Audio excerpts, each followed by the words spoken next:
co-founder of Both Sides of the Conversation. We have an amazing show for you tonight. We got some amazing folks we want to highlight.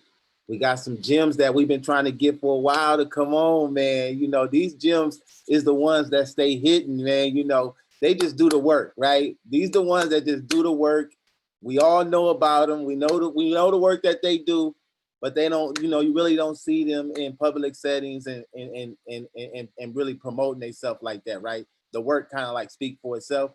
So we had to do a lot to get these ones on. So John, you ready? I think this is gonna be one of the ones right here, man.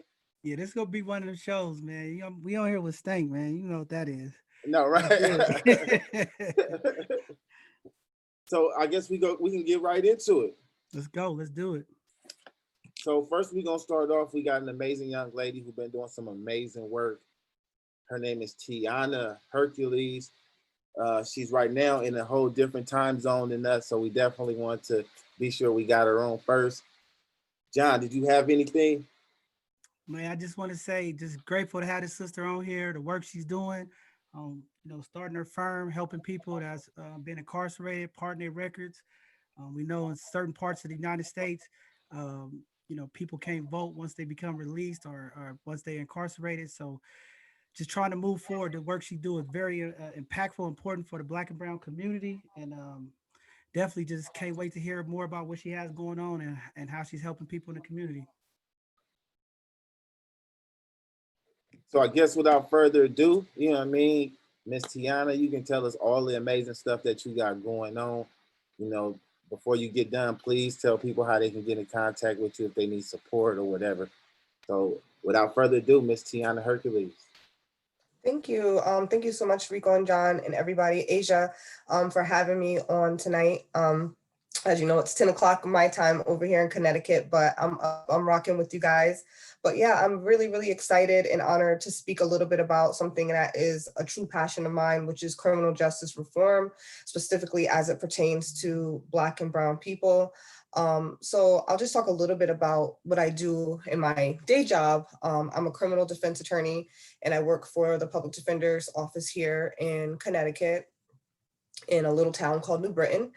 And so on, the one side of it, I see a lot of people obviously coming to me when they are, have unfortunately been arrested. And unlike Law and Order, unfortunately, sometimes those arrests result in a criminal conviction. And there are a number of collateral consequences that someone will experience as a result of having a conviction on their record, whether it be a misdemeanor or a felony, but particularly a felony. And criminal justice has always been a passion of mine. It's one of the areas that I feel like we need a lot of work on. As you know, African Americans, Black people, Brown people are disproportionately impacted by the criminal justice system, starting at a very young age, school to prison pipeline and the like. And so while I really enjoy the work I do as a public defender, I just felt like I am not doing enough to move the needle and kind of change the system. While public defenders, we work incredibly hard, some of the most intelligent and brightest and zealous advocates that I've ever met. As you can imagine, our caseloads are huge. And so unfortunately, we're not always able to take every single case to trial. And obviously not every case should go to trial. So oftentimes, sometimes people do find themselves pleading out or having a conviction on their record. And so I started to think about how I can help change that on the other side of the criminal justice spectrum, and really started learning more about the pardons process in our state. Every state calls it something different. Some states call it expungement, erasure, clemency. So it has a lot of different names. In Connecticut, it's called an absolute pardon, and essentially it's a way to fully erase your criminal record. So some states you can do it piecemeal, but Connecticut, it's your full record. And so it's a process by which you are eligible for after a certain number of years. So if you have a misdemeanor record, 3 years after your most recent misdemeanor, and obviously you have to be done with probation and parole. For a felony, it's 5 years. So once you meet kind of that initial eligibility, you are able to apply for a pardon. And I feel like not a lot of people, or not enough people in my state, apply for that. And it really is the ultimate act of forgiveness. It really is a way where when you are granted a pardon, if you are granted it, you know, you do the application, your application's approved, you then go before the pardons board if you have to, and you make your case and you have someone advocating on your behalf, and you're granted that pardon. When someone asks you if you have a record, you can now say no. Your record, it will become erased, and you can say that you are no longer a person who is convicted of a crime. And so it really is, to me, the ultimate way to have a second chance and to restart your life. And unfortunately, as we know, you know, once you served your sentence and you've done your time, that's not the end of it. That sentence and that conviction, unfortunately, follows you, and it precludes you from a myriad of opportunities. Just to give an example, it can preclude you from getting, you know, financial aid. It can preclude you from ever having gun ownership if it's a certain felony, or even certain misdemeanors involving domestic violence.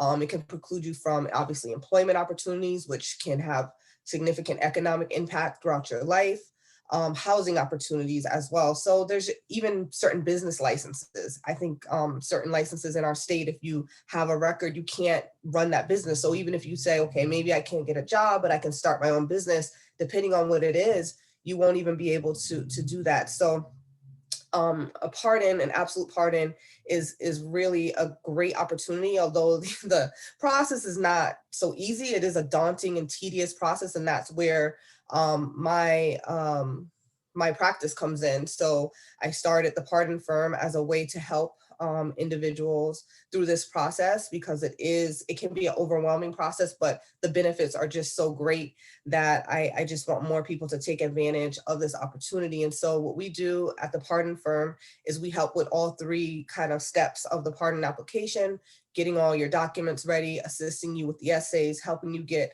proper references, making sure that you understand the full extent of your criminal record, and then preparing that to go before the board. If you do get, you know, if your application's granted and then you get an interview before the board, we help prepare you for that. And then the last step, if you are granted the pardon, which hopefully you will be, is helping to restore certain rights. So the right to own a gun, for example, would be something that we would assist with, making sure that your record really is fully erased, making sure that it's not coming up in the background checks and things of that nature. So I'm super excited to help people in this way, because I do see it as a great need.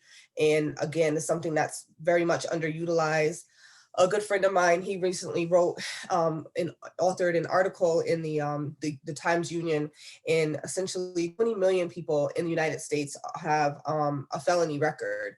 And they analogize that if that were a state, that would be the fourth largest state in the United States. So that, just think about how vast and how large that number is, and how many people are precluded from opportunities, and why our communities continue to not flourish. So if you're unable to get jobs, if you're unable to pursue education, if you're unable to pursue certain entrepreneurial things, you know, you're going to be left marginalized. And so having a pardon, obviously I would love if people just, you know, didn't get a record in the first place. You know, that's the work I do on the front end as a criminal defense attorney. But unfortunately, the reality is people have records, right? So how do we help those individuals really fully engage as citizens in our society? And I think the pardons process is one of the greatest ways. I'm a huge advocate for automatic pardons, and I think there's only 6 states right now. I think Michigan may have been the most recent state where, after a certain time, you know, kind of like your credit report, where certain creditors automatically fall off your credit report after a certain time, you know, certain crimes will automatically come off. And I hope that my state and other states will get to that point. But there's some states where it's incredibly hard, like Florida. It's very hard to have your record erased. So every state is different. However, if folks do have a Connecticut conviction, I am here to help. The pardon firm is here to help, and I will share my my information.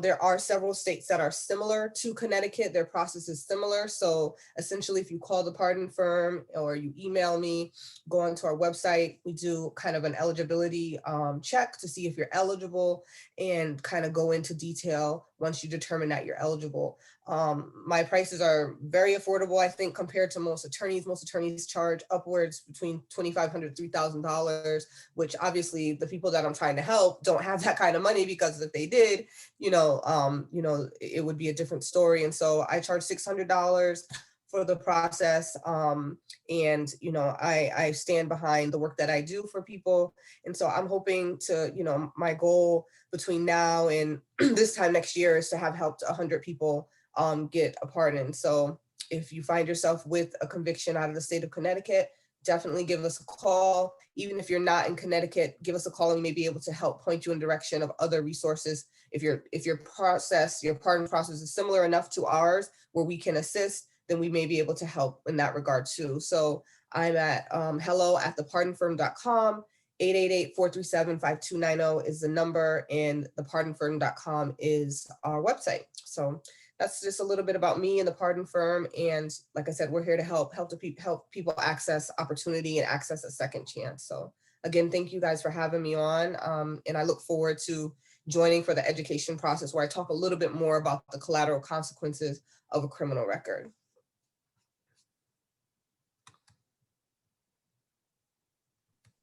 Thank you. Thank you. That was great information. And I just want to salute you for doing that type of work, because we know that that's one of the issues that we have. We have a lot of Black and brown individuals who get incarcerated, make that change in life. And like you said, we can't get into college. We can't get some of the benefits because of that record.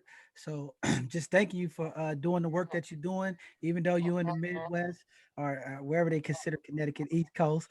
What surrounding areas do you cover beside Connecticut? Because I know it's a couple of little states around you there. Yeah, so there's certain states around, I should get my list up. I don't have my list up. There's like 30, I want to say maybe 30 other states that have a similar process to us. And I can send that to you, and I can talk a little bit more about that on the next session, because every state has a specific, like kind of a different process. So the ones that are similar to ours are the states that I can assist with. Definitely, that's big. So yeah, I have just a quick question. okay. So we know, like, in in a lot of states, we know prison or the prison industrial complex is like a big moneymaker for a lot of states. And we know that, those states make it very hard for us to be able to get our record expunged or get a clean slate or an actual pardon. What is a good way that we can expedite some of this process? Because I know out here in California, it's a very tedious and long process as it relates to a pardon, which is kind of different than a record expungement or clean slate. Like, what can we do to rally as Black people and people of color, knowing that we are marginalized and we um, come from these communities where we're targeted? So like, is there what would be your idea of us coming together to create something to say, hey, look, this needs to change? Yeah, and that's a great question, and it's so multifaceted, right? So it's I think from my perspective, we as a people have to operate on all levels of attack, right? The grassroots level, where we're educating our youth about how or how not to interact with police, right? Educating them about the importance of staying in school and being in school, educating them about the importance of being part of the political process, especially right now. I mean, voting for your local elected officials is so important. In asking them those tough questions, like, what is your agenda as it pertains to criminal justice reform? What is your agenda as it pertains to making this expungement, pardons process, erasure process, clemency process an easier thing for people of color, because we are the ones that are primarily impacted. So it's asking really those specific questions. And and rallying behind those politicians who are going to be committed to making that change, because it is a legislative change, in certain states. Obviously the governor is the one that ultimately signs off on it, and usually the governor has a body that they appoint. Like in Connecticut, it's the pardons, the pardons board, the boards of pardons and parole. They're a body of commissioners who are the ones making this decision. Regular people, and many of them probably haven't ever been impacted by the criminal justice system. There are a few on this newest administration's board who has. So it's making sure that we understand when those decisions are being made about who's being appointed to these bodies, that they understand the importance of their role, and that they don't just come from some place that doesn't look anything like a community that's affected by their decisions. So really being politically active and being engaged in shows like this that are sharing the information and disseminating it to folks. And I think also just inspiring hope. So many people are affected by the criminal justice system, whether you have a record or have someone that you love who has a record, right? So we all are impacted by this, in understanding that it shouldn't be this stigma, because so many people have been affected by it, and people make mistakes, and they shouldn't have to be, stained by their worst day. And so I think the more we use our voices, the more we come together, the more we engage in the political process, being part of all those, every room where decisions on criminal justice are being discussed, there has to be people from the community, there has to be Black and brown people in those rooms, because oftentimes decisions are being made without us, and we are the ones on the short end of the stick of those decisions. So. Well, I know we got to move on, but I did have one question, because it's on the California proposition. And I know it's happening across the country. Everybody's talking about this bail reform. And we know, as our people are affected by incarceration, because we financially are impacted, what's your thoughts on the bail reform, and what you think that would look like to actually help people out? Yeah, it's a huge thing here in Connecticut as well. And it's getting a lot of discussion about what would be the alternative to money bail. We have done some movement in Connecticut where if your bail, I think it's 25,000 or less, it's an automatic 10% option. So that's been helpful. And certainly, obviously, the people that I see who are getting public defender services, they cannot afford bond. So for me, I don't know that I agree with the alternative to what's being proposed here. I do believe there needs to be some alternative, but I am very leery of anything that is supposed to be neutral and takes into, because if you're neutral, if you're taking into like numbers and things like that, you're not looking at the whole person, right? And so you're not looking at that person in context, mental health, substance use disorder, all of the things, the mitigating things that could be leading to the criminal behavior. So I don't like, those types of, just plug in numbers systems that are being proposed, but I also don't agree with the high money bail either. So I think something in between where bail, if it's a nonviolent crime, you know what I mean? There are other ways by which to assure someone comes to court. There are, GPS monitoring. There's other non-financial conditions. And I think at least my state does do a pretty good job, at least my court, with setting bond. Sometimes I don't always agree with the decisions, but on the most part, it's a fair system. Now I know California is a total different animal. And so there is probably a bigger push and a bigger need for something that gets further and further away from, money bail, because it does just seem kind of like it's just feeding that beast, it's just feeding the beast. And it's punitive because the person cannot afford it. So they're going to sit there oftentimes for a petty offense and plead out because they just want to leave. And then it starts that whole cycle where now you have a record and now it's much harder for you to access any opportunity. So I definitely agree it needs to be reformed. I'm just not sure I have the answer on what the best system is. Well, thank you very much for coming on tonight. We appreciate you, and everybody in the Connecticut area. Support this sister. Get behind her. If you have a record, you're trying to get pardoned, please reach out to her. That's what we do here at both sides of the conversation. We're about unifying our community, supporting our Black and brown businesses, and making sure that people know about us. And I know we will do that. So thank you again, Tiana, and we'll be looking forward to seeing you soon for our Educational Thursday. Thank you very much. Rico, you want to go ahead and let's move this thing along? Most definitely, most definitely, most definitely.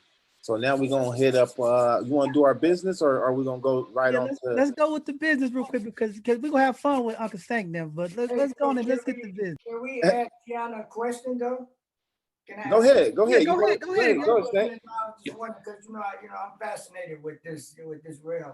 Because I tell everybody at the end of the day, for us, and I try to make our young people understand that let's stop calling these institutions, right? So what we have now is industries. When you talk about federal institutions, you talk about federal industries. People don't realize the feds contract out with the United States Army to manufacture products, right?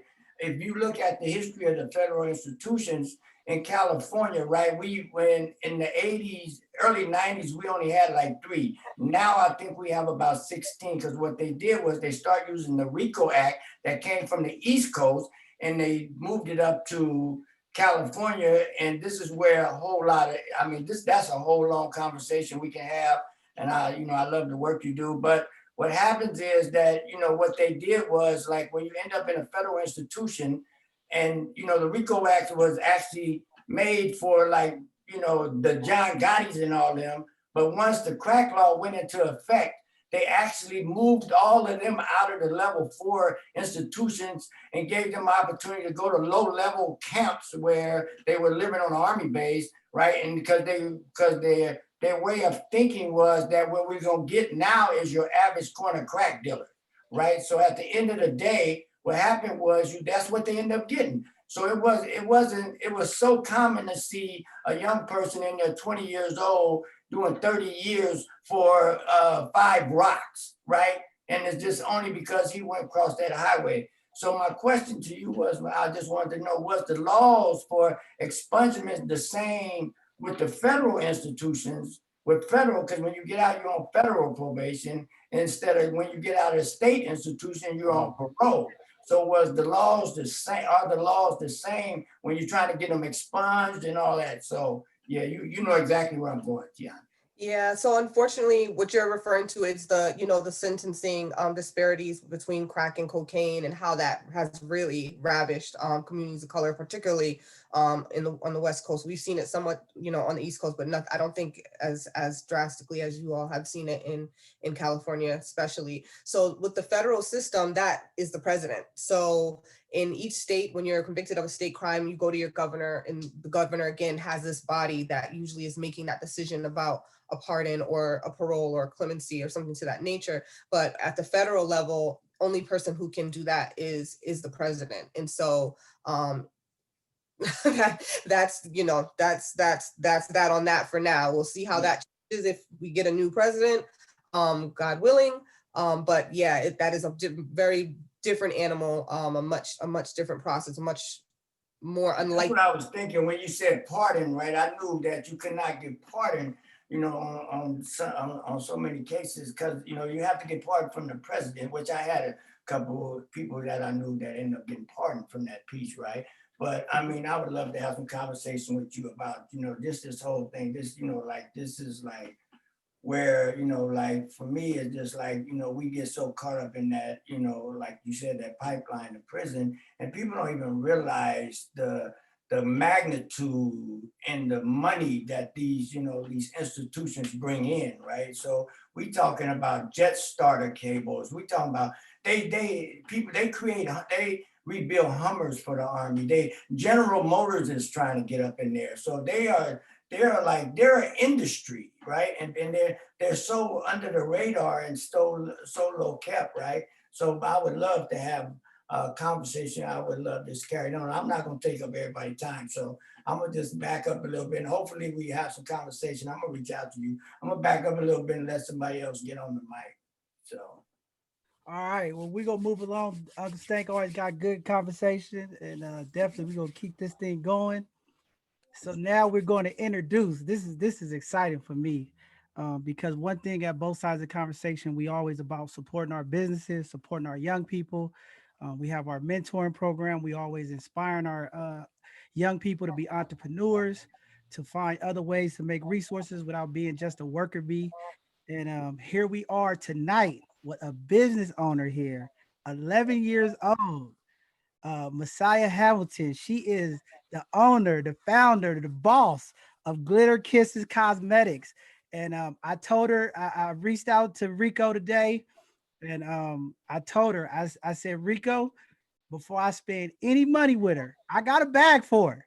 I don't even wear glitter, but I'm gonna buy her lip gloss and I'm gonna give it to all the young teenage people that I could give it to. But I said she has to come on and go through the process of being an owner, promotion, the full thing. You can't just collect money and drop off the thing. You gotta sell it. I want to know what's in it. Why shouldn't I go buy Mac for the ladies and buy your stuff? So without further ado, we're gonna bring on the business owner, 11-year-old entrepreneur about to make $1 million. We're gonna get you better than what's her name? Super Cent that did $1 million in sales. We gonna make that cash app run it up. We're gonna run this cash app for you. But go ahead and introduce yourself to the people. Let them know what you're selling, your product, why everyone needs to buy it, and what differentiates you from everybody else in the glitter cosmetic world. Thank you. My name is Maziah Hamilton. I'm a young entrepreneur. I just started my lip gloss business. And basically what I have in it is coconut oil, organic things. It's vegan, so no, animals or anything. And it's good to buy it because they keep your lips hydrated. And even if you like try to lick it off, it won't come off because like it hydrates your lips. So basically, this is what it looks like.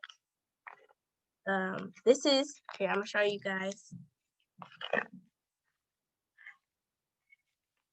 Okay, so this is a 3-1. It has strawberry kiwi, pucker up peach, and melon kisses. So it's a 3-1. It smells good. It smells, watermelon smells just like watermelon. Peach, it smells like their names, basically. I have business cards. I'm gonna show you guys my business cards. And how I started is, so after this when the pandemic started, I was very bored and in the house because of COVID.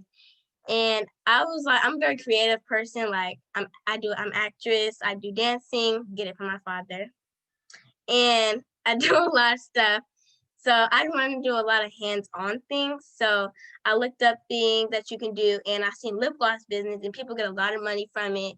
And not even the money, just to be creative and do something. So yeah, and in the summer, I recently started and told my parents that I wanted to do something. And to make them like trust me and make them know that I'm serious about it, I bought my own batch first and started making it and showing them how serious I was. And it went off and people started buying it, and a lot of people liked it. Like from my feedback, people said it's smooth and like it's very hydrating to them. So this is my business cards. Glitter Kisses Cosmetics. Yeah, I want to start a line of cosmetics and do a lot of things. So I'm doing keychains, body butter, oils, and things that some ladies need and want. So yeah. So can you tell all the people how to follow you on your Instagram, your social media? You got to tell them. You can't just show them with the card because we people gonna be watching.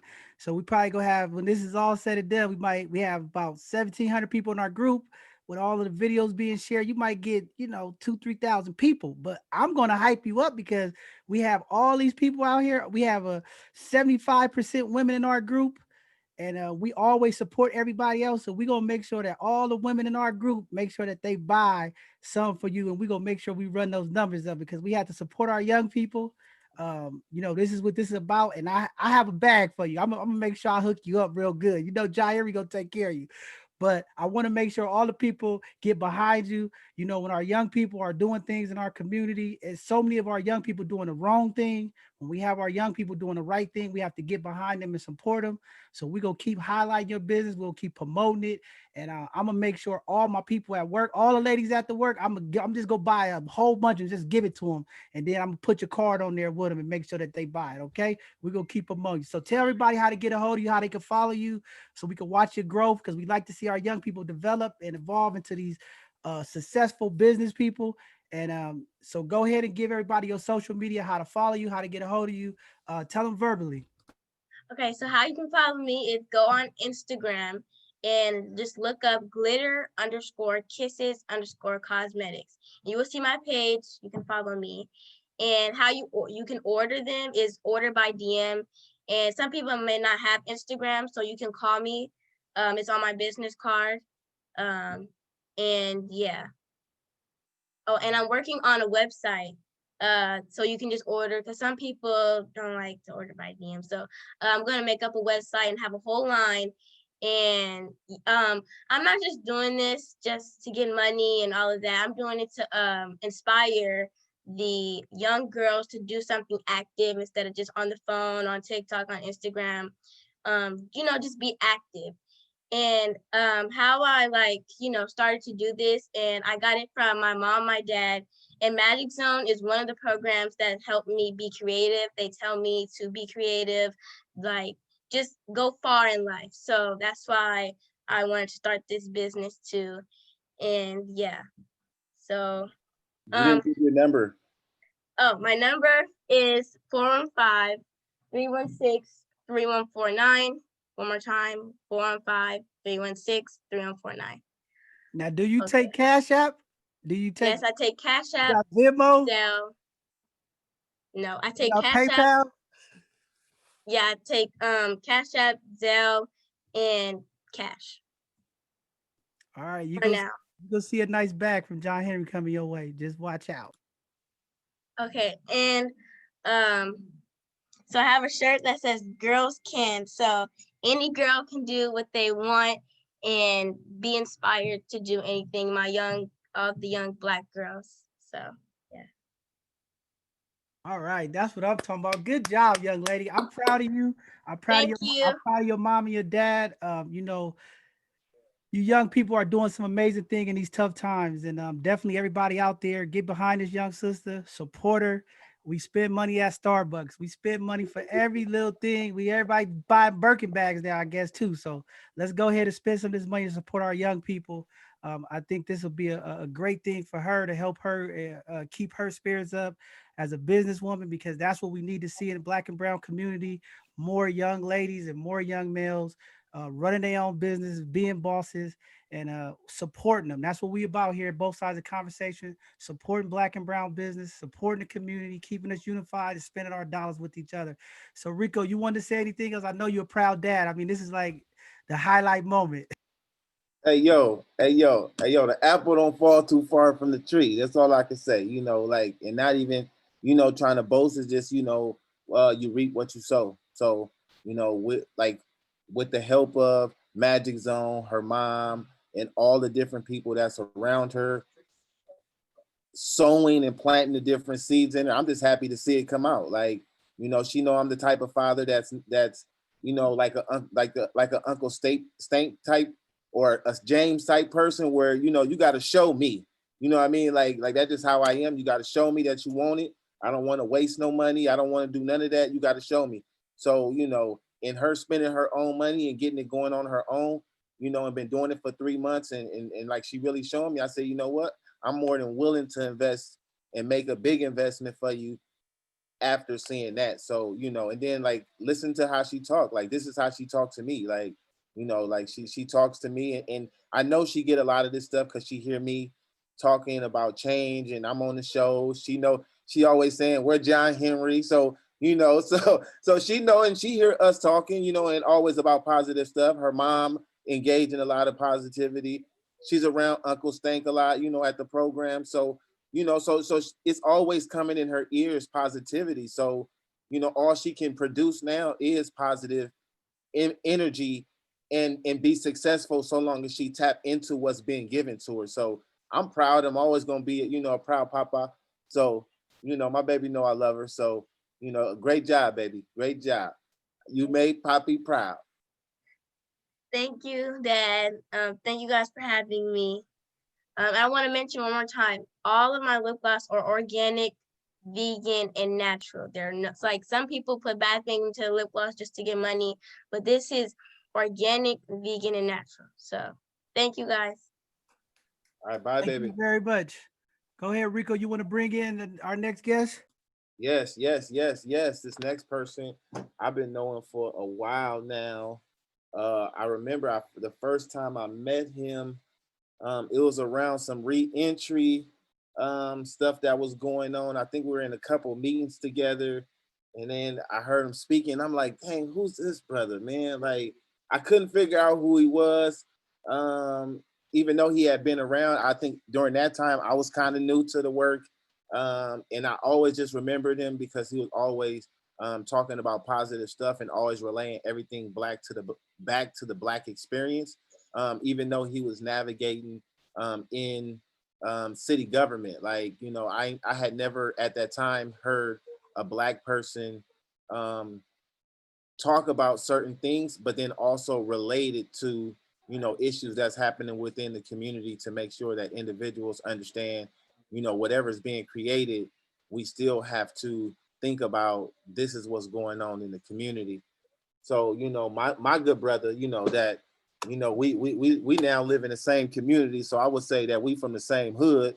You know, this my hood brother right here, you know, brother Malik Looper, who's doing some amazing stuff with the city, but then he's also doing amazing stuff outside his work, volunteering, supporting, showing up for individuals and trying to get individuals to better understand just how to navigate, how do you navigate within the work that we all do, and trying to support it so that we're all prepared for whatever's coming, that we can be able to do whatever we have to do as a community to stand united. Brother Malik, he's been doing some great stuff.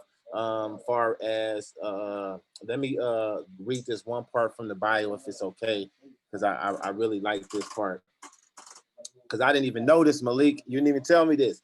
So Malik Looper is San Francisco native, born into a family committed to serving and uplifting community. Both in the Fillmore, huh? I didn't know you were from the Fillmore, in the Fillmore, and raised in the Mission, and now raising a family in the Excelsior neighborhood of San Francisco. Malik full-time focus on supporting housing and community development services. For more than 25 years, he has worked with government and communities in San Francisco, as well as counties of San Mateo and Marin. His work inside of government has been inspired by the legacy of his father, Leroy Looper. Growing up a city kid in the 80s, many nonprofit experiences from frontline worker and to executive director. In recent years, Malik has taken a special interest in supporting Blacks in government, historically Black neighborhoods, and Black-led organizations. That now, and look, all that's factual because, you know, as I'm reading it, I can think about all the different stuff that Malik got going on. So, John, I just want to go ahead and introduce him, but I know you got something to say, so I'm gonna I'm let just you going. I'm gonna keep it short, man. I just want go to ahead. say Go ahead. I'm gonna keep it short and just say, definitely a definition of Black Man United, what real brotherhood is about. I've met you in a couple of meetings, and then we met at one of the events at Envy. And I'm just gonna say, man, just proud of you. Uh, from the time I met you, you just always been transparent, you know, and trying to do everything you can for the community. And as brothers, you know, just as Black males uniting each other, how you always was just open and just trying to connect and just share your information, your knowledge from doing the work. So just want to say thank you, bruh. We had to get you on. Definitely you a gem. And like Rico said, man, I heard you speak too. And I was like, man, that's what I'm talking about. We got some brothers that's kicking that knowledge. So thank you for coming on, bruh. We're gonna go and turn it over to you. Turn your mic on. Hey, thanks for all the kind words, Malik Looper. I think the bio speaks for itself. Um, you know, I've been watching you guys come together, put other people on. I'm a fan. Both sides of the conversation. You're not afraid of saying something that's not popular with the majority, and we need this. So thank you guys. And as none of you know, both John and Rico, I did not want to be on this thing. What I've seen is I think this is a great platform for letting the community know like who you are, what you've got to offer, whether it's a service or a product. But I don't know. I like being in the background. But what I thought I'd do is just offer you a little bit of background on who I am and what motivates me, and leaving much more room for my good uncle. But I'm all right. So I'm gonna leave it there. I don't, meaning I'm not going to say much more about that. But I was going to talk about what's going on in the Fillmore, but I was born in the Fillmore, but I wasn't raised in the Fillmore. I was raised in the Mission, and I was raised in the Mission when it was more like Latino, so it was like pre.com, and now this other crazy version. But yeah, you know, I've been working in and around government for the last 25, almost 30 years. Um, and you know, the way I approach this is, you know, I'm a San Francisco native. You know, I just want to make this thing work for our folks, Black, brown, you know, people who've been left out or have got their toe in, but still. And you know, what I'm promoting is not a business, not the city department that I work for, but to be corny, or I know it may sound corny, but like love, service, uplifting community. And I think wherever I'm at, it's about connecting people to resources, whether I'm in the nonprofit sector and government or just, you know, in Rico's hood. And what I like to do is to twist things up a little bit. And oftentimes you hear in politics in San Francisco that it's not what you know, it's who you know. And you know, I know a few people. I know how to get to them. And then sometimes what you'll find out is people know to get to the person, but they don't have what it takes to actually get it done. So I don't. Nobody owes me anything. I share my network for those that are interested. You know, my only, you know, if there's an expectation is just to lace up, you know, bring somebody else along. You know, a Black man took the time to mentor me, and when I started to make certain milestones in my career, and I came back to him and I talked about like what could I do to repay him. What he told me is to pay it forward. So between like growing up with my father, um, many of the nonprofits.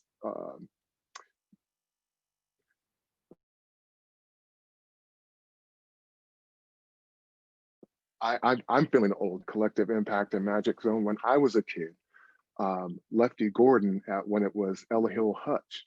What I learned was he had something. I'm not going to tell all the secrets, but what I remember growing up was you had Black leadership from all over the city, and they all came together, or at least many people came together on a regular basis from different parts of the city. Sometimes and having doing things that may be they may be competing with one another, but Black people came together and sat at the same table and chopped some things up, you know, found a way to support one another. And you know, I wish that there were more of I wished that there were more of those things happening. But right now I'm super grateful and I'm pumped up. I have never seen in 2020 and most of my adult life have I seen so many Black people coming together trying to make it work for our community before it's too late. So, you know, like I said, I'm not promoting anything except you know, a network, a willingness to listen and share what I know. That's it, guys. I just want to thank you. You know, I mean, you're very humbled, you know, and humble. You have a great spirit, so I definitely just want to commend you for all the amazing stuff that you do. You know, and I know that it's, you know, natural. It's in you just to be doing it, to do the right stuff, and you uphold a certain type of integrity. Um, And I think that's why people cling to you, because you just have that nature that's, that's welcoming. Even though you are in a high position, it don't come off as arrogant. It don't come off as this dude is a douchebag. Like, it really come off as like, you know what? No, I genuinely want to support you. Let me embrace you. Let me give you some information. How can I be there for you? How can I have your back? And I really appreciate that. A lot of times we don't get individuals who are in positions like you that are like that. Sometimes our people get in those positions and become worse than the enemy, right? So I'm just thankful that we got somebody like you who's there and really, really support us and have our back. Yeah, I just Hey, want to say Rico, thank you. can I say something? Can I say one more before Yeah, it's yeah, too late? yeah. I want to say something I would never say anywhere else, and I'm going to say it right now. We were talking about uplifting Black and Brown communities in San Francisco, and I'm going to say this, that one of the challenges that we have in the Black community, maybe it's in other parts of the country, but absolutely in San Francisco, is that, and again, it's a generalization, but oftentimes people who are in a position making, like, they're compromised, meaning that there are certain things, me, Malik, right now, like that I'm not usually going to say because I'm trying to get somewhere. So most people who are considered, in my opinion, this is just my opinion, that many of the people who are that you see out front and have access to people are only going to go so far, because I'm appointed to a commission, or because I got a contract, or I really, really want a contract. So, I want to encourage you to continue to do what you're doing. My father, one of the reasons that my father couldn't be corrupted or they couldn't jerk his chain is because he would not take any money from the government, and he found ways to eat in other ways. So to the degree that you can inspire other people to step out of their role and need to be close to the powers that be, like we have our own power within ourselves and within our own community. So that's why I say I'm not identifying myself with the department I work for. I'm a Black man. I'm raising children here, and nobody can stop me from serving my community. So I can speak up in this way. If I put my hat on or my tie on or something like that, there's only so much that I can say. But I wish somebody would tell me what I can or cannot say in my city. So that's the less humble version of me.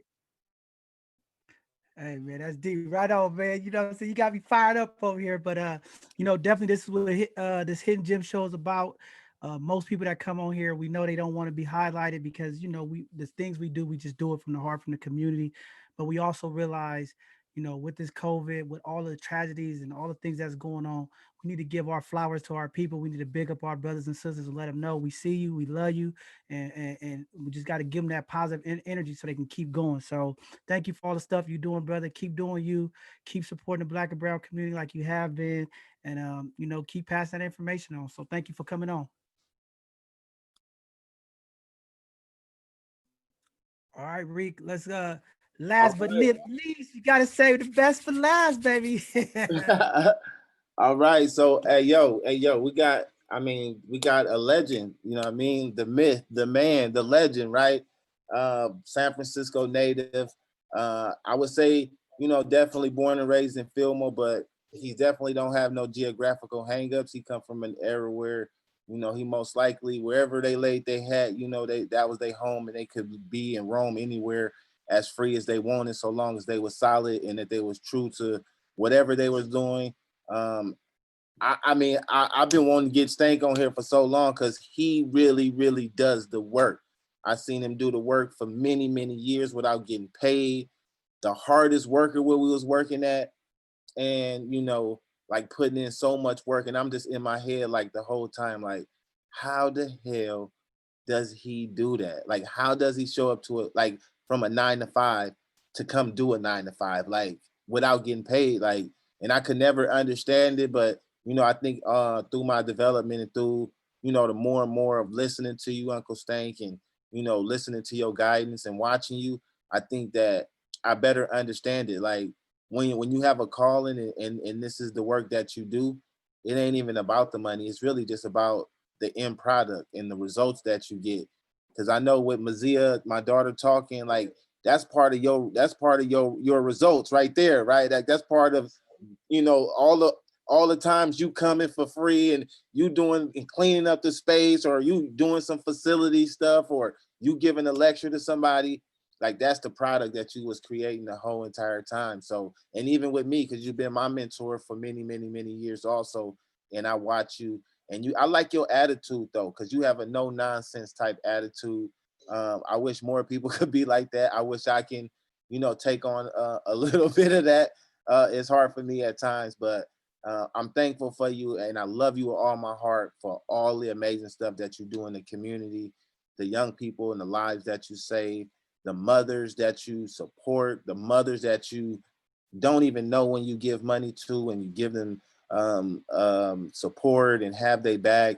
I just want to thank you, man, because you really, really, really doing some amazing stuff over there in the Fillmore. But then also, I want to highlight the stuff that you do over there in Bayview and supporting all the families over there that people don't even know about, that you don't even, you know, broadcast or say, look, I'm doing this or doing that. It's just, you know, that's in you. Sometimes it's in people, not on them. So, you know, I know it's in you. So thank you for all that you do in our community, man. And thank you. Another thing that I want to thank you for, and I never told you, thank you for being there for our women. Like, thank you for like showing me how to show up for our women. I love you. Thank you so much.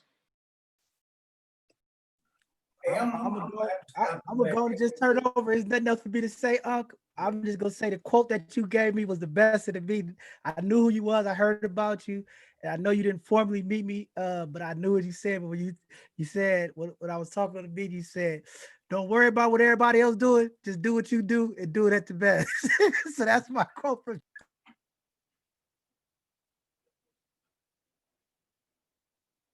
should I go now? Hey, Rico. Not yet, right here. Without further ado, Mr. James Spingola, aka Uncle Stank. Hey, Rico, you know what? Hey, you know, I do a lot of fussing, man. But you know what, Rico? We gonna stop this sentimental moment. Hey, I love you too, right? But you bring tears to my eyes, man, because I have watched you grow. But let's not be sentimental on here, man.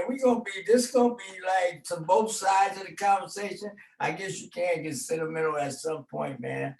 But yeah, I'm James Spingola. You know, I don't like talking about myself, right? But I'll give a little history, right? I'm born and raised in the Fillmore, right? You know, grew up on Scott Street, grew up in the Turkwood, you know, was there in 1960, grew up running around, before people time, grew up running around kind of, you know, when that's when they had the Black Panthers on Fillmore Street. They had the people don't even remember the Rattler Club right there where the Starbucks used to be where the Rattler Club was, right?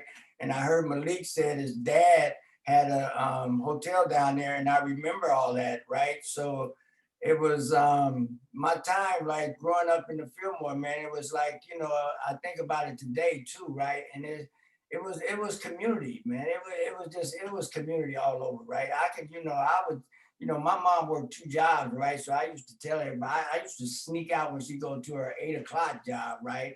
And they had this thing, I'm gonna keep it real, right? So I used to sneak out the house. I think I was about 7, 8 years old. I sneak out the house. They had this thing, they call it spotting, right?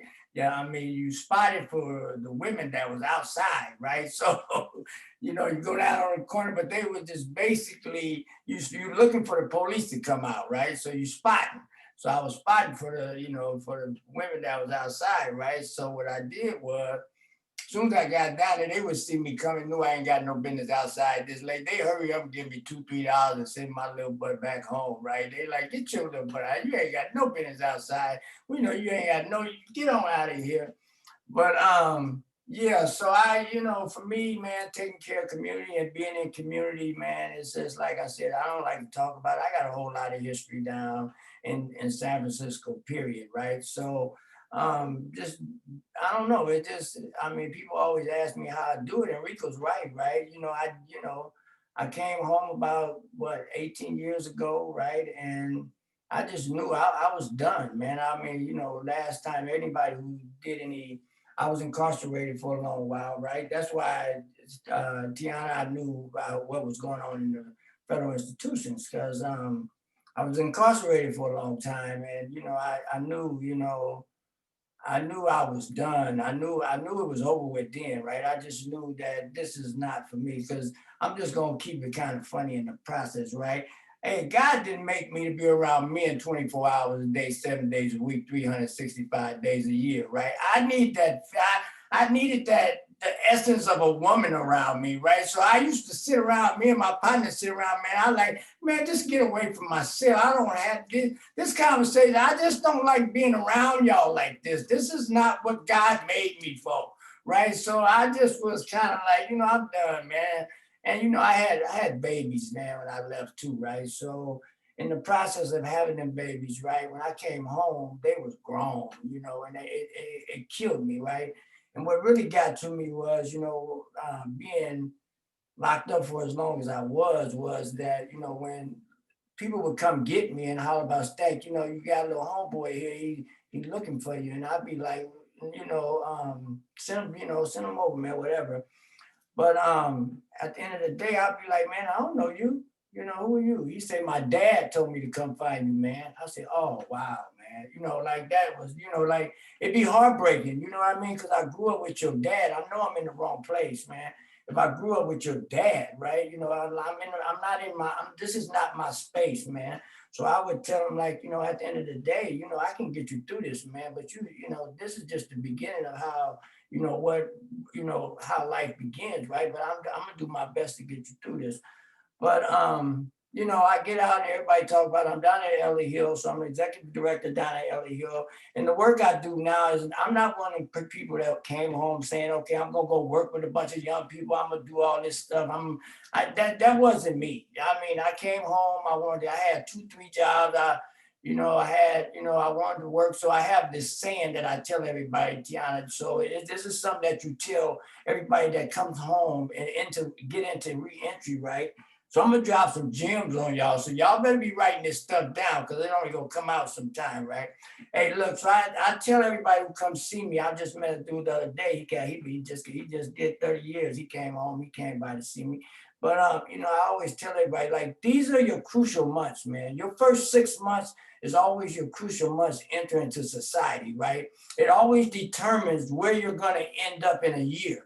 If you get out and think because you've been gone 30 years that this world owes you something, then you go and say, I'm going to give myself a party. You're going to look back that year from now and you're going to still be at that same party, right? You're going to still be doing that same thing. But if you get out and say, you know what, I need to start building me a foundation. I need to get my family together. I need to start trying to build something where I can stand on and feel good about, right? So, and when you get out and you start working, right, it's just like, you look around that year from now, and then you have 2, 3, 4 jobs, right? Then you getting the job that you want to get, right? You like jobs are just coming your way. You just looking up, and every time I call it little, and I say, for me, it's always about it's the cosmos that in the life that we grow up in, the way we grew up around Black folks. It's just like it's a cosmos around us. As long as you're doing right by you, then you always find yourself right. Getting little blessings, you know what I mean? So it'd be just the little things you don't even pay about, but you know what? You got up every morning and you did right by you, not by what everybody else think you're doing, right? Just do right by you, right? And then you find these little blessings that come about, man. So, I mean, and that's just how I live, right? People talk about, hey, look, it is so many. I have so many stories, man. It's just like, hey, look, people talk about Ellie Hill. Hey, you know what? I'm gonna keep it real, John. I'm gonna give you some real. Hey, but before Ellie Hill even got built, it was burglars down there. I'm the first one I think to get shot down there at Ellie Hill. I got shot up down at burglars. I'm rolling joints. Hey, look, this is when we was rolling joints. I think it's legal now. You would sit there, you spend all night, you roll joints. We go down by burglars and sell them for 50 cents. You know what I mean? So that take you way back. You go down, you sit there all night, you roll up 100 joints. That when that was that homegrown weed, right? You go, hey, look, you go down there, you got that homegrown weed, you're sitting there. I had this old guy that stayed upstairs from me, man. I got so many stories. Old guy stayed upstairs from me, man. He used to always give me come upstairs and roll up some joints, right? You know how he would pay me? I rolled up 100 joints. He'd give me about 2 or 3 of them and say, "You pay, man. Get out of here." And he do that to me. I was so happy though. You know, I sold them for 50 cents. I wouldn't smoke back then. I sold them things for 50 cents, man. And you know, that's 50 cents I fed everybody around there, right? So that's $1.50 in my pocket, right? But I don't know, man. I always say, you know, the work I do now, back to what I was saying, work I do now is just like, you know, it wasn't the work that I said I was gonna come home and do, man. So I was, you know, I was content with having me a couple jobs and, you know, just, you know, going to work, going home, having a couple jobs, go car to go work on every now and then. And that's what about, you know, I thought my life was gonna be, you know. So I end up, you know, got into the halfway house and, you know, end up doing I ended up working at Ellie Hill. Thanks to George Smith, you know, that was down at Ellie Hill to hire me at the time, right? I was doing that, and then I ended up doing laying a little carpet. Um, Laying a little carpet. Then I was doing security at night, so I had 3 jobs. And one, you know, like I was serious, man. Like I was 3 jobs. I leave out the halfway house at 6 o'clock in the morning. I didn't turn myself back in to 111 Taylor till what 9 or 10, 11 o'clock that night, man. I worked all day, every day. I still do it. And we could write when you come from 8 hours. So once I got through with that, I said, okay. Friend of mine, Keith Smith, somebody I grew up with. I love Keith too, like a brother. Actually says, "Thank, just come apply for Kaiser, right? You know, this is how blessed, you know, how you say you're doing the right thing."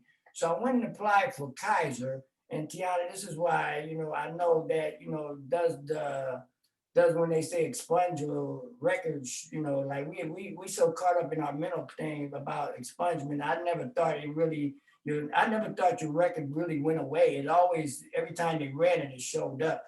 But yeah, I went up and applied for Kaiser. That's when you can use to go work. You can go up to the HR, you can just apply, right?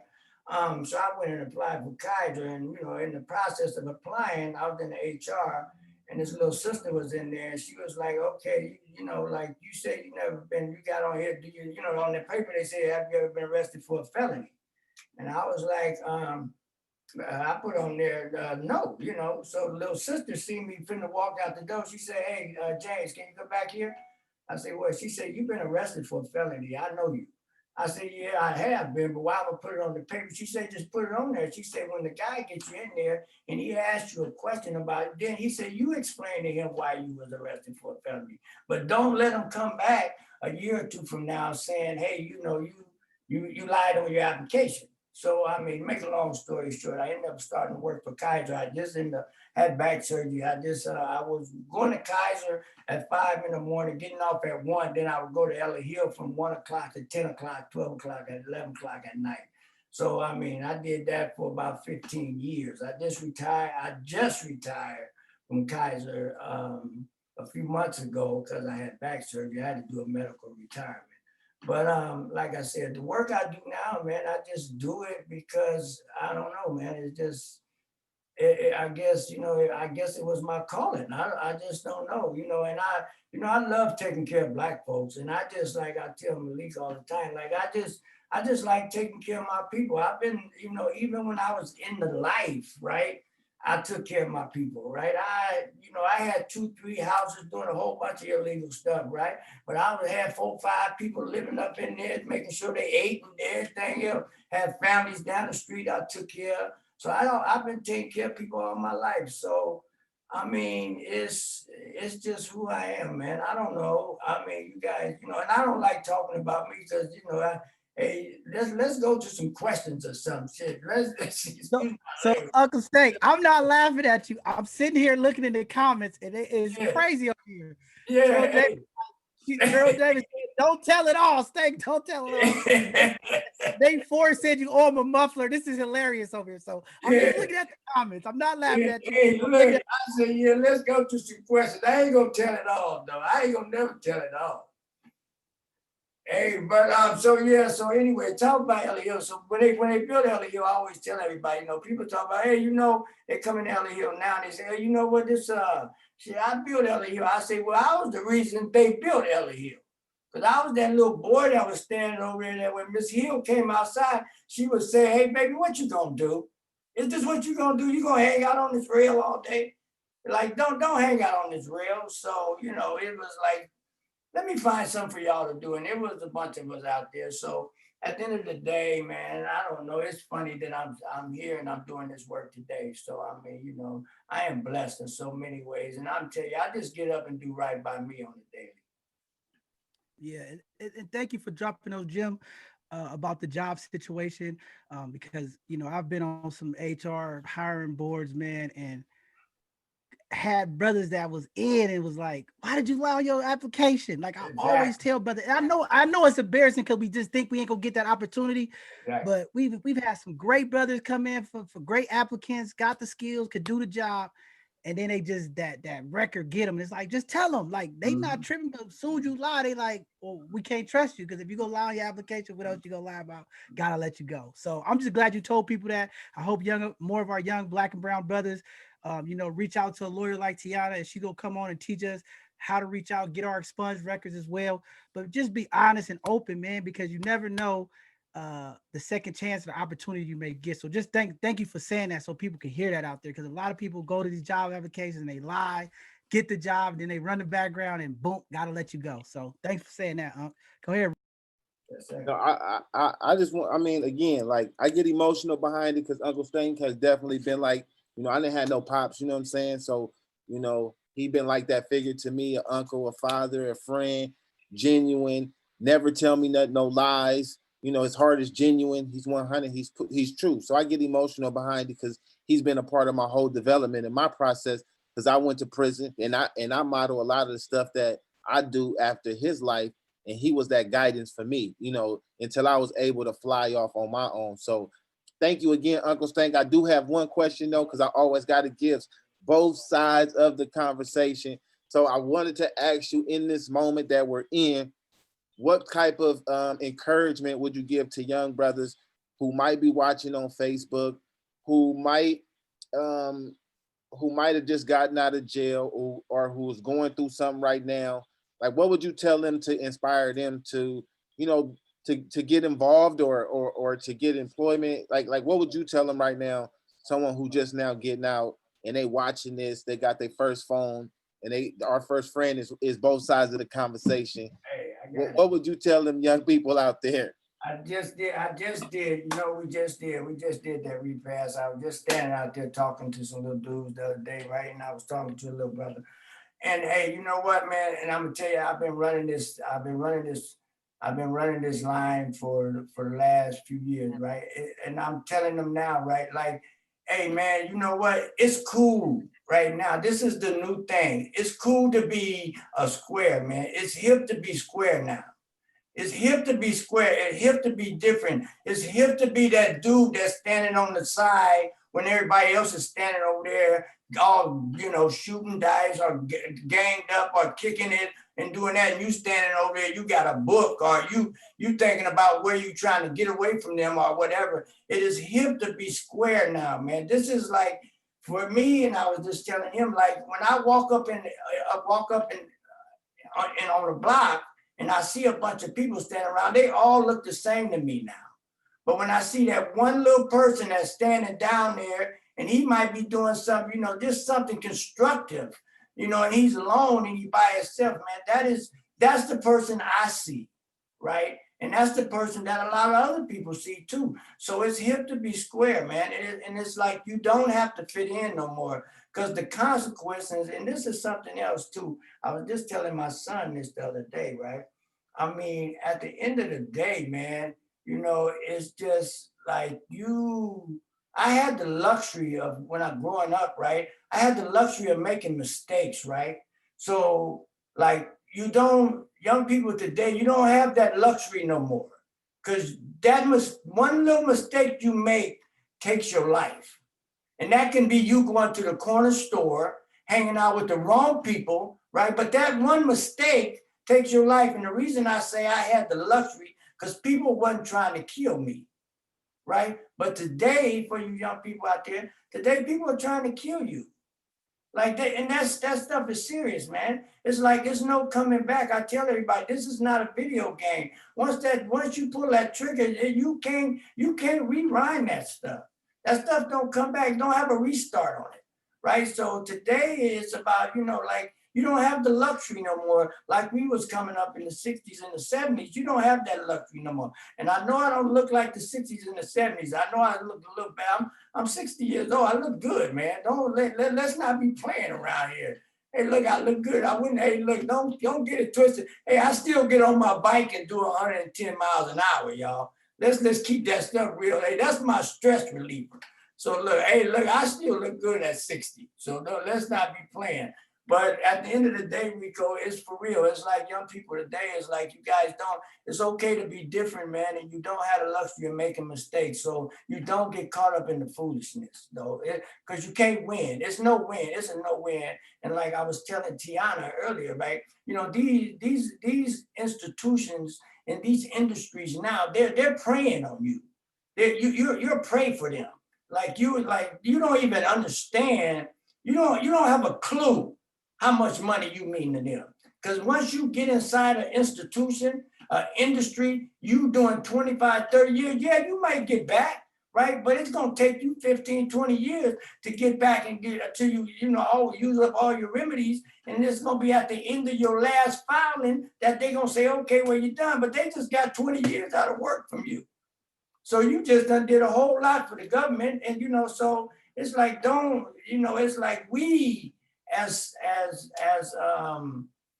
OGs, man, we did all that for you, right? You don't have to do that. If you want to know anything that goes on in that life, why don't you just ask us, right? And, like we were saying the other day, and I was having a conversation, and I just be talking, man, sometime, and I said, and I don't even want to put this out, but some states, man, that glorify that stuff.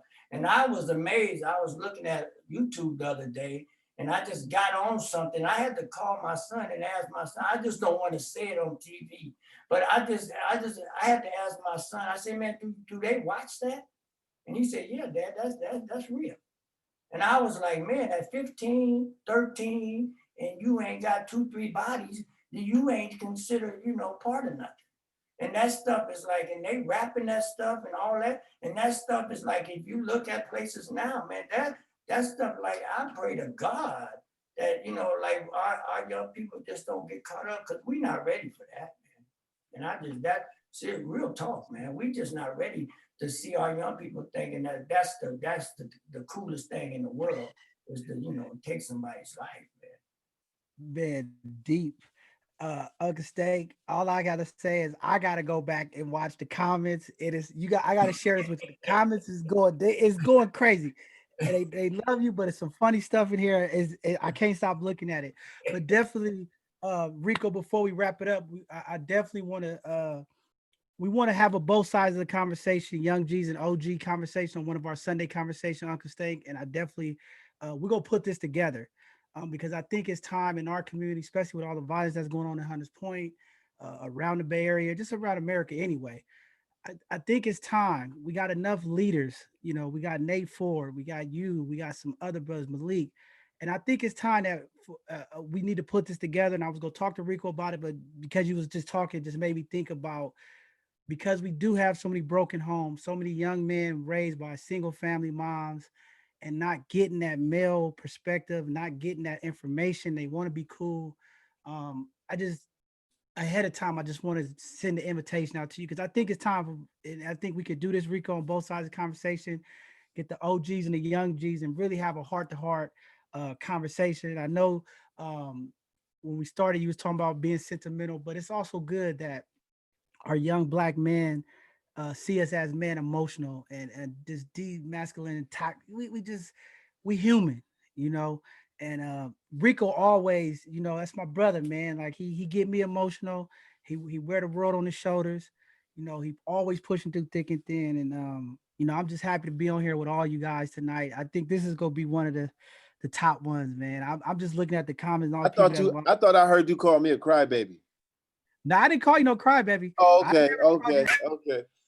Hey, hey, it's okay. I just be joking, but it's okay to cry, man. 'Cause sometimes you need to shed a tear, man. Cause I mean, I haven't did no self-care and since I've been home, man. So I don't know what self-care is. Like I know I tell everybody I live on a stress level.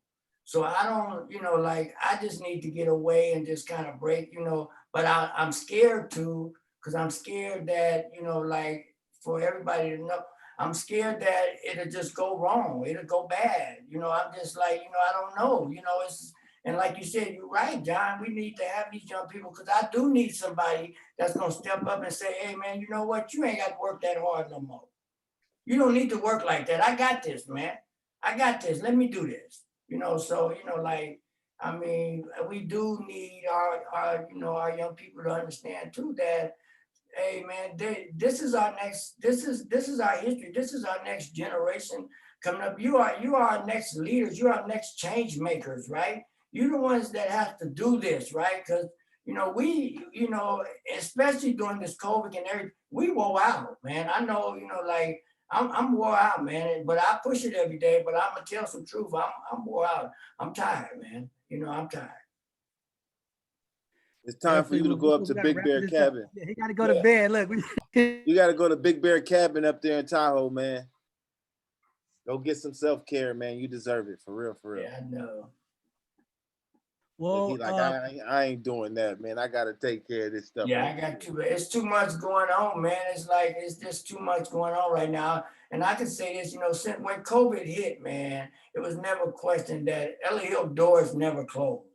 I started doing hot lunches. You come up in there now, I look like a distribution center. I started doing hot lunches. Somebody gave me, hey, look, somebody had us with call us and had pallets of ladies bras, right? I mean pallets of them. We were passing them out.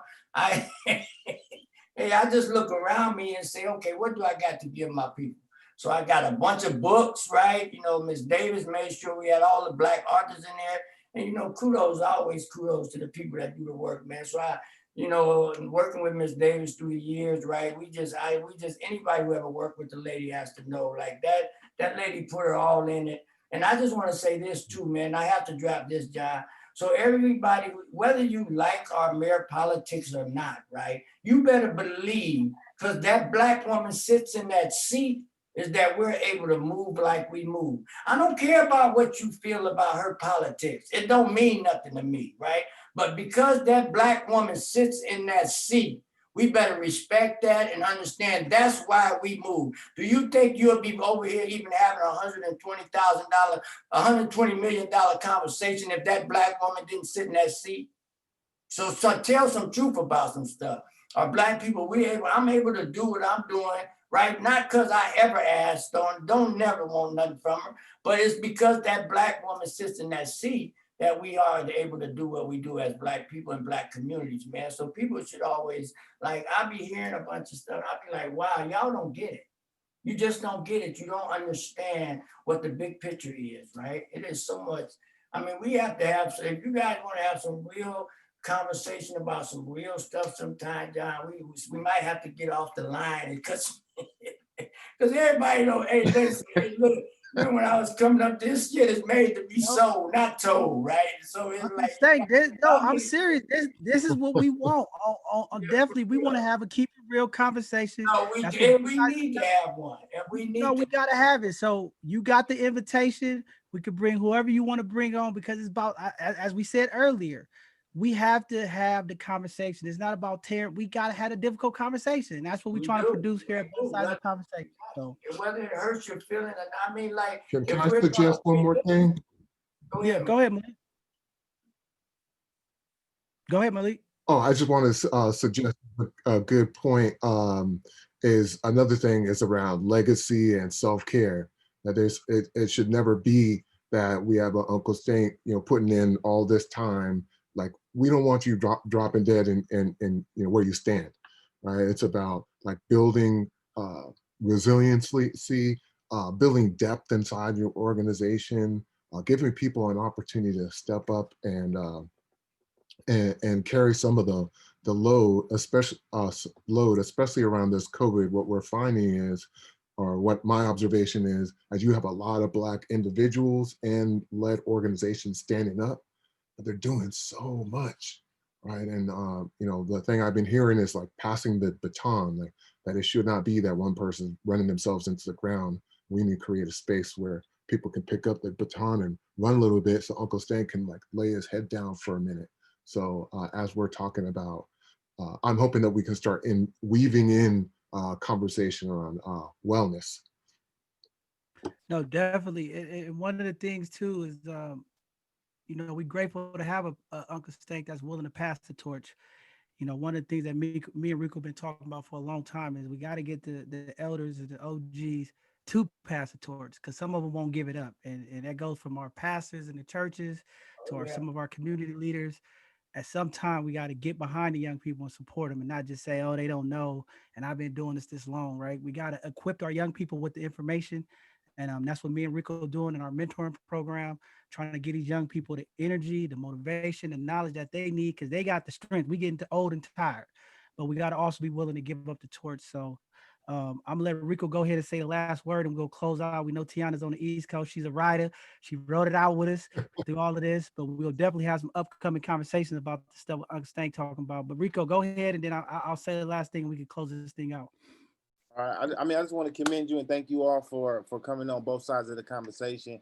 Hidden gem segment. You all are hidden gems. Thank you for all the amazing work that you do. We are forever going to highlight African Americans and well, actually, people of color who's doing amazing work in our community to uplift our people. We are the indigenous people of the earth. We are the salt of the earth. We have to be the ones to uplift us, hold us, and carry ourselves to the next level.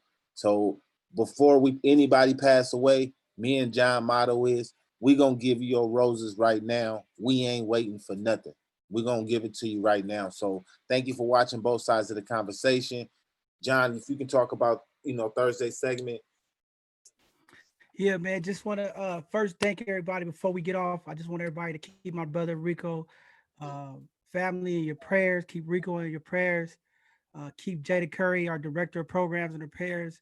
This pandemic has affected us all in some kind of way, and things are changing. Anxieties are high. We're getting close to this vote. We're about a week away. People are on edge. People, be safe out there. Take your time. Be humble. Pay attention, because it's real. And the stress, our young people, please look out for our young people. The Zoom school, these Zoom meetings, these kids are stressed as well. We just need to, be mindful, and be thoughtful of our people and our friends and our people that do all the work. So, with that said, Rico, I love you, my brother. You my family, and just keep fighting, man. And I know you gonna keep doing that because you're a good dude, stand up guy. So I'm here for you, and just keep rocking. We'll hold things down. But this Thursday, we uh, we finally put it together. We have an amazing presentation. We linked up with Lincoln Financial. They're going to do a couple of series with us. This week, they're going to be talking about long-term care. That's one thing Uncle Stank was just talking about. As we start getting up in age as Black folks and colored people and working people, we just got to start thinking about that long-term care when things happen, and some insurance benefits, protecting our assets, like anytime an accident can happen, something can happen. We can get ill, we got cancer, different things. And he's going to be talking about long-term care. We have a guy, Chris, coming in from Lincoln Financial, that's going to do an amazing PowerPoint presentation this Thursday on our Educational Thursday series. And then this Sunday, we're going to have our final conversation about the voting propositions. We're going to have a conversation about who you voting for, why, what you think. This is going to be our last week. And hopefully after the vote, we're going to have some amazing guests that we're reaching out to kind of recap what's taking place. Just be safe out there after this vote, but definitely this Sunday, 2 p.m. for our Sunday conversation. We're going to wrap up this last week on voting, all the propositions, just making sure that everybody has the final information they need before they go cast their ballots on Tuesday. We just want to thank you all for coming on for our Hidden Gem show. This is going to be an amazing one. We'll have some more Hidden Gems next week. Definitely, we're here to support all of our Black and brown businesses. If you know anybody that has a small business, we don't care if it's a 1 employee business or a 500 employee business. If they're a Black and brown business, please have them reach out to us at both sides of the conversation at Gmail. We want to highlight them. We want to promote them. We want to make sure that we circulate our Black and brown dollars within our community so we can turn it over and keep investing. And to our young sister tonight, she came on selling her product to everybody. Please go out there, follow her. Spend some money with her, get some lip gloss for your girlfriend, your wife, your kids. Support this young sister. Let's help blow up her business. Let's help make her be a proud businesswoman. And with that being said, we're going to end tonight's segment. Thank you all for coming on. Thanks, Tiana, for hanging in there to the end. Thank you, Uncle Steak, Malik. And we see you guys on the next episode of Hidden Gems. Love y'all. Yeah, appreciate Hey, Stank. it. Huh? So from now on, we got stankisms. Yeah, you got some stuff. So stankism is all the Stop wisdom the from recording. Uncle Stop the Stank. recording, Rico. Take the live off. Take the live off. Hold on, before we get off live, I just want everybody to know we got stankisms, and that's wisdom from Uncle Stank. So all of the little sayings that Uncle Stank be saying, I'm gonna start jotting that stuff down. I told you how to write it Part of the down. legacy, and it's gonna be like coachisms. We're gonna have stankisms. Yeah. All the wisdom from Uncle Stank. Off Hey, top. and truth be told, man, I mean, at some point we do have to get a hold, like we do have to grab our young people, man. We have to get some kind of understanding around here, man. And it's like it's not gonna just come. It's like you have to have, and I always tell Rico, like you have to have the relationships to get them to the table, right? If you don't have the relationship, because I'm gonna tell you, I'm good at raising everybody else's son, right? But shit, mine, shit, I have a problem with my own. You know what I mean? I raise, help raise, all Rico kids, but shit, look, my son out there, but he's doing good now. I got to give him that. I give my son a whole lot of credit. But it's like, we do have to have these conversations with these young people and say, hey, find a way. I don't know. I don't have the solution, right? Everybody always asks me. I don't have it. I don't know. So I mean, if it start with a conversation, that's the beginning. That's all I say. And I think that's important that you said that, because me and Rico, we talk about that all the time. And that's why it's important as a Black man on here and man in the community, because you never know who the information who will get it, right? Me and Rico, we talk about it. One of his sons, he like, man, John, he listened to you. I tell him he won't listen, but it be like that sometimes. But again, if we have enough men in the community to share that information, you don't know who the kid go get it from. But if we giving them that positive information,